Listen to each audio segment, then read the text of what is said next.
Hey, everybody, welcome to the Sean Hannity Show. It's Jay Sekulow sitting in for my good friend Sean Hannity, but we've got to start this broadcast on a bit of a sad note. We have got a great program for you lined up today. We're going to talk about a lot of issues, but we cannot ignore the fact that a good friend, a great friend of Sean's, a good friend of ours at the American Center for Law and Justice, where I serve as chief counsel, passed away today, and that is Alan Colmes, age 66. We've already shared earlier on some of our broadcasts, our thoughts and prayers for Jocelyn Crowley, the entire family. Alan has been partners with Sean for a very long time. They go back a long way, and they were very close. Sean is out today, but he's agreed to call us to talk about this, and I think we have to start the program, Sean, with acknowledging the fact that we've lost a great one. Jay, by the way, thanks for doing the show, number one. You're a good friend. You know what's amazing, and all these years we did this show together, do you know every single conservative friend of mine, you included, Laura Ingraham included, Bill Cunningham included, I mean, I can't tell you the number of my friends that agree with me politically that just knew the guy that I knew together, that I worked with together, an amazing human being. And you know, when we started this show, Jay, when Fox News went on the air in October of 1996, nobody thought we had a shot. Neither one of us had a lot of TV experience, and every single day, you know, we were working on really just trying to hold our own and survive in those early years. And the amazing thing was that even though we had political disagreements, he got along with all of my friends. And, he used to always say to me, you know, your friends always treat me better than my friends treat you. And maybe it was a tribute to him over me, but he was an amazing, amazing guy. He had a wit, a sense of humor, a quickness.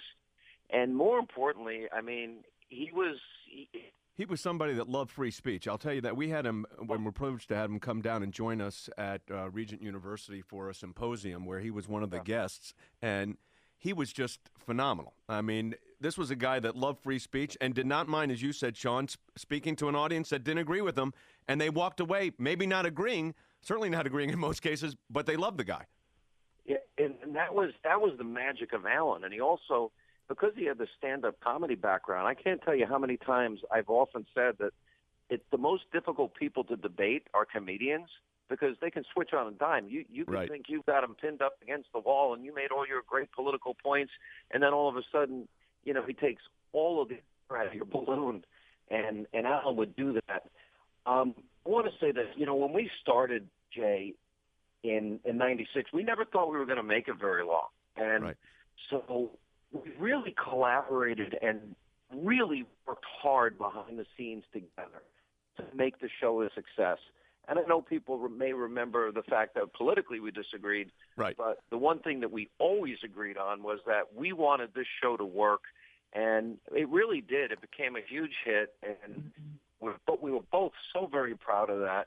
And it was us working together as friends behind the scenes every day and trying to make this thing work. But the one thing that really stands out about Alan, you know how just the political atmosphere is in the country right now. Yep. And he, you know what, the mics would go off. He believed everything he said. When he wrote in his book, listen, it drove me crazy, absolutely insane. But he believed it, and we'd argue, and then after the show, we were discussing how we can do a better show the next day. And we were discussing, I'll tell you one other thing. You know, I without the vote and everything that I've known for a while, when he first was dying of his illness, and he had a big fight ahead of him, and we actually were very hopeful that things would turn around for him. He said to me he goes, you know, this is easy for me. I'm just worried about my wife. I don't want her to worry. I don't want her to be upset. And that kind of captures the Alan that I knew. He always thinking about somebody else. He was the most generous human being, the nicest guy to ever work with. If you got to work with somebody that you don't agree with politically, he was the guy. And I was very honored all these years to work with him. I know people thought because we disagreed politically we never got along, and that was never true. and I just have such a deep respect for him.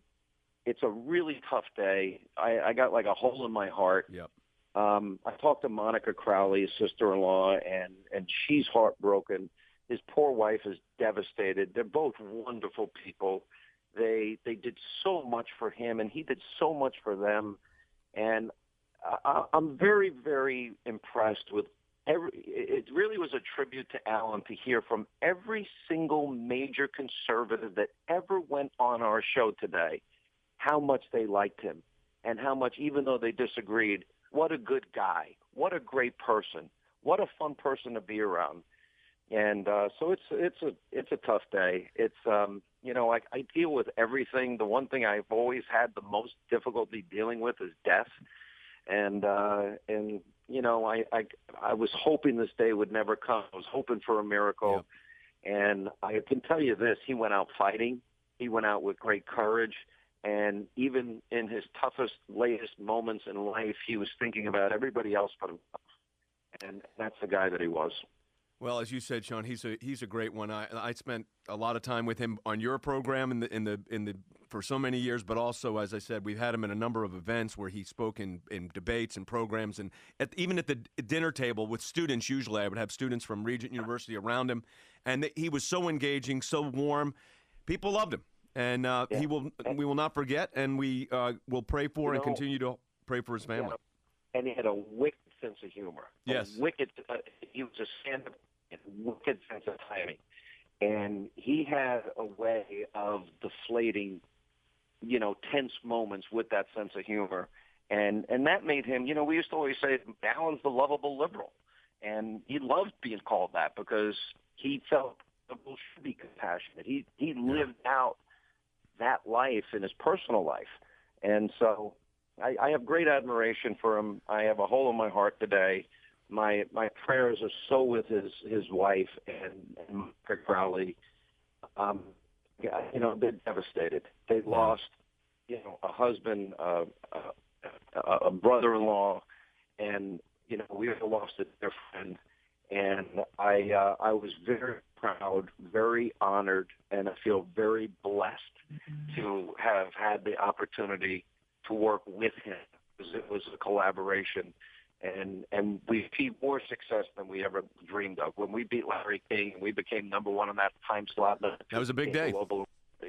Yeah, well, and we sustained it, and we and when he moved on, and by the way, even when he moved on, his sense of humor comes out. Well, I elected Obama. I did my job. Good luck with that. That's what he said to me. Yeah. On air. And he was a true believer, that's for sure. He gave me the copy of the Communist Manifesto. That's so Alan, Yeah, right. Well, he was a true believer. I mean, he believed what he said. He wasn't pretending. That was who he was. I think that was one of the real reasons for the success of the show. I mean, I think my audience knows, you know me for a long time. Yep. You believe everything you say. I believe everything I say. And he believed everything he said. But he had an ability to turn it off. He had the human side of him. He wasn't like these crazy, people in the streets and marching and trying to silence conservatives. The one thing, you mentioned freedom of speech, the one thing we always, always, always agreed on was free speech issues. Because we both knew we made our living with freedom of speech. It didn't matter if it was politically incorrect, or if it was controversial, it was over the top. He was the staunchest defender. And he didn't like, I can tell you this, he didn't like when conservatives were shut down. Right, I know that. On college campuses. He didn't like that his side was doing that. He felt it was a kind of, liberal fascism, and he felt like, well, hear these people out. Let's have the debate. Let's make it free, open, fair debate and a dialogue, discussion, an exchange of ideas and principles. And I admire him for that, too. Jay, he died too young. I mean, he's such a young man. He had so much life in him. And that's the hard part. If somebody's 90, 95, you get it. You understand. They had a full life, and he was so full of life. The one other thing I want to add, he loved a microphone.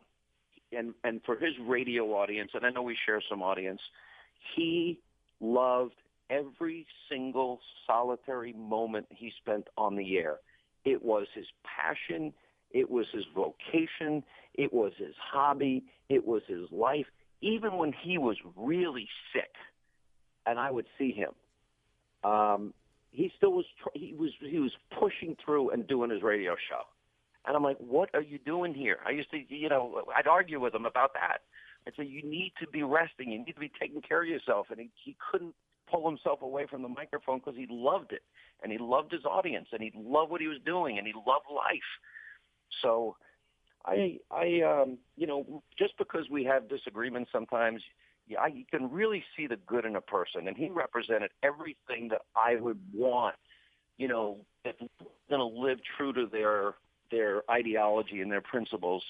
This, to me, he embodied that, and we lost a dear friend today, Jay. We sure did, and a liberal in the classic sense, and the party that is now operating and the liberals that are now operating did not have the convictions of Alan Colmes on free speech, that's for sure, and free discourse, as you said. He was a protector of it. He wanted to hear both sides. He'd argue intensely, but he would listen also, and that was he'll be missed. And again, thoughts and prayers for his family. And Sean, thanks for taking time out today to join us on this. Thank you for giving me the time, and our thoughts and prayers, really especially for his wife, Jocelyn, and Monica, and the rest of his family, and they're having a tough day. Yeah. Our thoughts and prayers will continue for them. All right, thanks, Sean. Appreciate it very much. Thanks, buddy.